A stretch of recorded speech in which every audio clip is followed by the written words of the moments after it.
கொத்து பரோட்டாவில் துண்டு துண்டாக கிடந்த பள்ளியின் உடல். பரோட்டாவை சாப்பிட்டு தீவிர சிகிச்சையில் அனுமதிக்கப்பட்டிருக்கும் பள்ளி சிறுவர்கள் மனதை அதிரச் செய்திருக்கும் இந்த சம்பவம் குறித்து பார்க்கலாம் விரிவாக.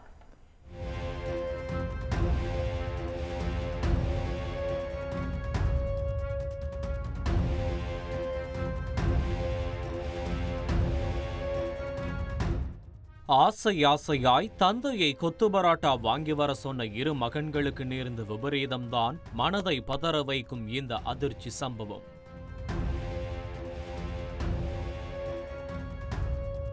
துண்டு துண்டாக வெட்டப்பட்ட நிலையில் பள்ளி கிடந்த பரோட்டாவை சாப்பிட்டு இருவரும் மருத்துவமனையில் அனுமதிக்கப்பட்டிருப்பது தேனி மாவட்டம் ஆண்டிப்பட்டியில் பெரும் பரபரப்பை ஏற்படுத்தியிருக்கிறது.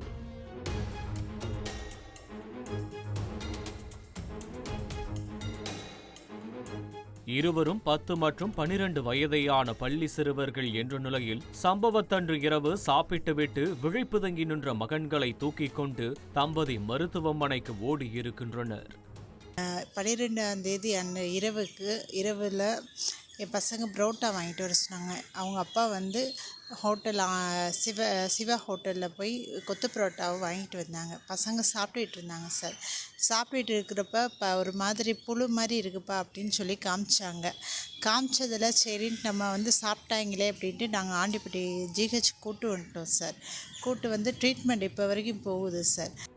இந்த கலவரத்துக்கு மத்தியில் கடைக்காரரின் அலட்சியமும் போலீசாரின் நடவடிக்கையின்மையும் தன்னை மேலும் காயப்படுத்துவதாக தெரிவித்திருக்கிறார் சிறுவனின் தாயார். ஆனால் கடைக்காரங்க வந்து ஒரு சின்ன குழந்தைய சாப்பிட்டுட்டாங்க அப்படின்றது எந்த ஒரு ரெஸ்பான்ஸும் இது பண்ணிக்க மாட்டேங்கிறாங்க.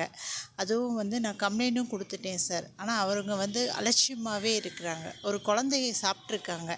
குழந்தைய சாப்பிட்டது ஃபுல்லாக சாப்பிட்டுட்டு அவங்களுக்கு ஏதாவது உயிருக்கு ஏதாவது ஆகியிருந்தால் என்ன சார் பண்ணுறது? கடைக்காரங்களின் அலட்சியமும் இதுவும் எனக்கு ரொம்ப கஷ்டமாக இருக்குது.